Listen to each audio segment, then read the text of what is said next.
This is my Lexus GS350, and in today's video I'm going to be installing the Takeda Cold Air Intake.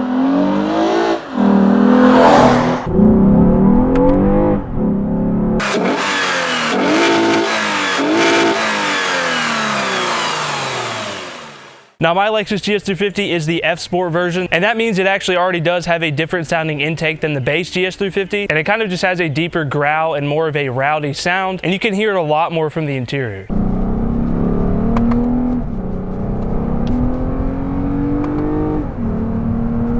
Now the biggest difference between even the base GS350 intake or the F Sport like mine is the Takeda intake has a way deeper kind of aggressive sound to it. It's more of an open design, so it can suck in a little bit more air, and that makes it sound way better. This intake does claim to add some horsepower, but the real reason I wanted it is just because of that sound. It sounds so much sportier and a lot more aggressive. Now you can't buy the Takeda intake from Takeda themselves. Instead you have to get it from a retailer. I got mine from Lightning Force Performance. I'll put their information up on the screen, and using my link you can get the best price on this intake anywhere, and their shipping is insanely fast. Mine literally only took 3 days to get here. And with all of that out of the way, let's actually install the intake. Before we install it, let's see what's in the box.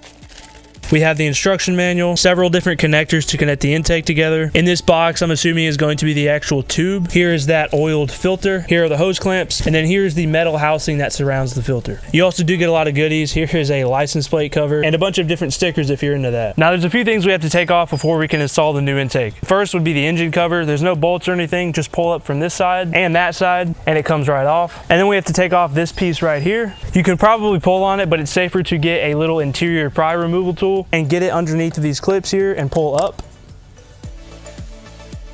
And now it should just come right out.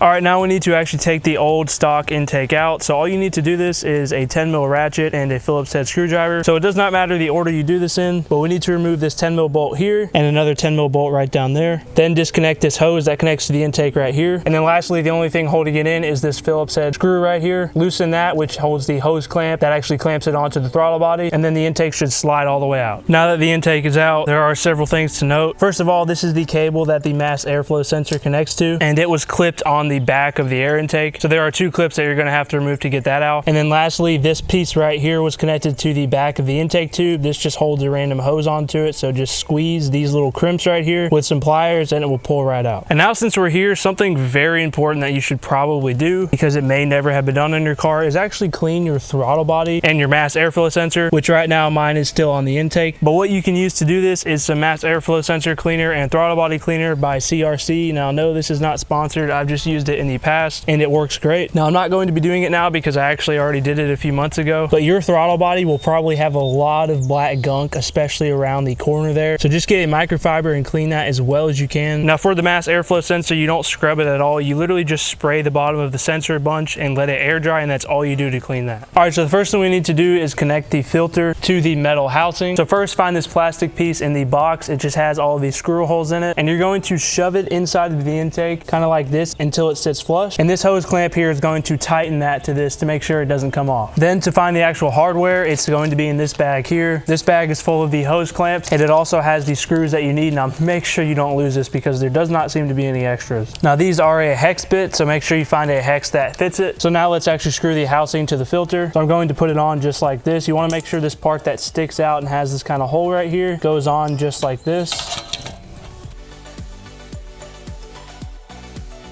And now that I have all of these screws in there, let's actually go ahead and tighten it.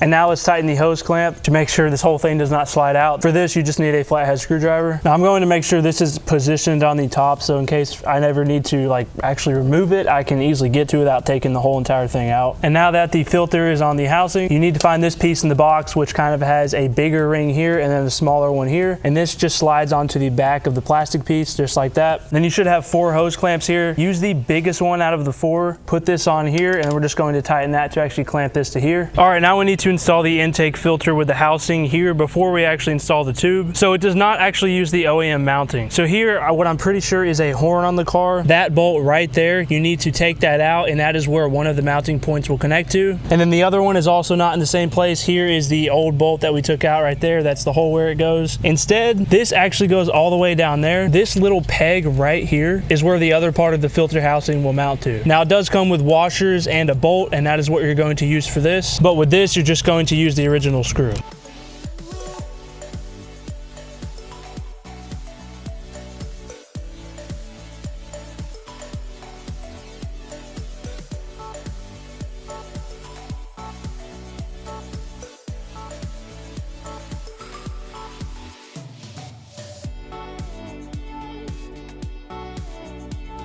Now that that is in the car, we kind of should have done this earlier, but it comes with this little kind of rubber seal, and that is supposed to line the metal here. So I'm just going to go ahead and install that since I didn't earlier.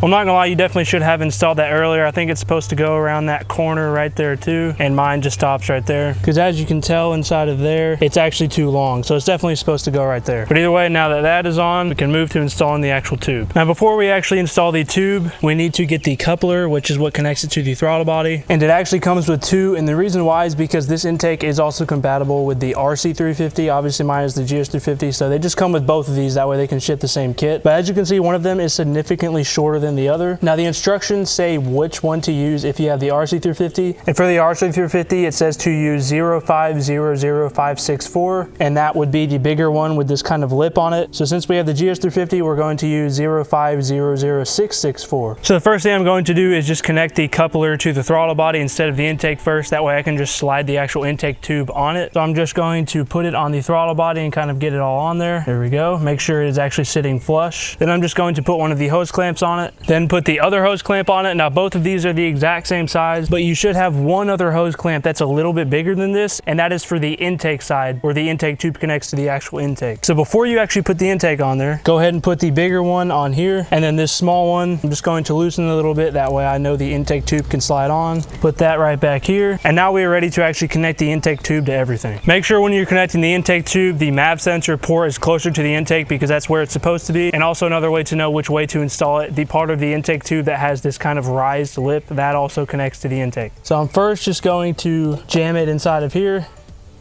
And as you can see right now with the way I installed it, it is not going to connect to here. So you actually have to twist it, and now it lines up perfectly. And as you can see, now it is on there, but I do want to test something. There is not a lot of slack in here. Like I can push this and get it on tight, and I know it would be fine, but there's just a lot of tension on that. I'm actually going to try to use the one it recommends to use for the RS350, and I'm gonna see if that actually seems to make it fit better.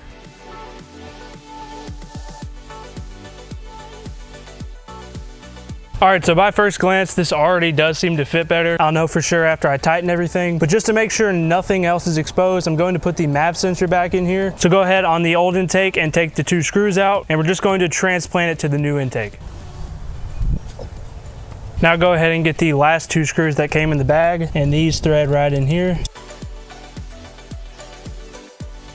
Now before I actually tighten everything down, I'm just going to connect that tube. Now the order I'm going to do this in is I'm going to tighten it here first before I do it on the throttle body. So I just want to make sure everything's positioned where I want it. Because I connected all of this, now I kind of know what angle it should be at. So I'm going to push this up a lot. That way I know the seats well and there's no way air is getting through on the bottom somewhere. All right, now we're finally done installing the intake. It was definitely a little difficult to maneuver everything to fit well, but I did end up using the one for the RC350, and really it does not matter. It's just a little bit longer, which honestly probably helped me a lot. I also did put a little hose clamp I had on the little tube here. Now I don't think this was going to fall off, but it definitely is under a lot of tension, so I just put that there to make sure there's no way it ever does come off. But I really don't think you're ever going to run into that issue if you don't put a hose clamp on there. But now that everything is tightened, this is not going anywhere. So a few things: this is the MAV sensor wire. This was connected to the old box. I would kind of shove this somewhere. You could probably use a zip tie or something. I just don't want it like touching the engine, so I'm just going to kind of shove it behind here, and I'll probably zip tie it to this later. But one of the last things to do is install the Takeda sticker and actually put it somewhere on the tube to make it look really nice. Before I do that though, I'm going to put the engine cover back on so I can see where everything kind of lines up, so I can get this exactly where I want it.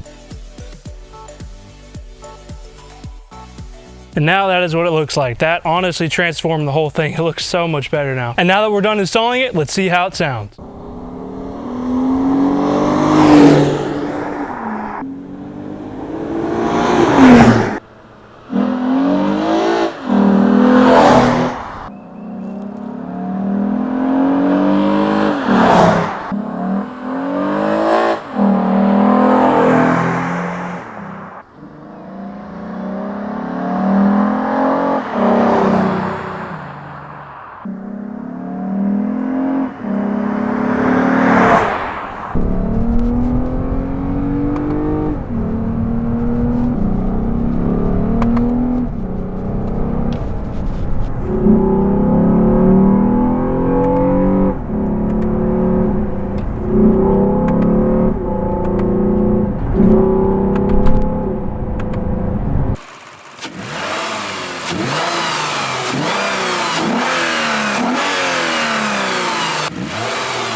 As you can tell by those clips I just showed you and the before and afters, this sounds a lot better than the stock intake. Now, don't get me wrong, I did like the sound of the stock intake, but this sounds so much more aggressive and is generally just way louder, which is exactly what I was looking for. Now, this is not the only intake you can get for the GS350. I think HPS makes one, RR Racing might make one. There's several other companies, but I have never heard one that sounds this loud and aggressive.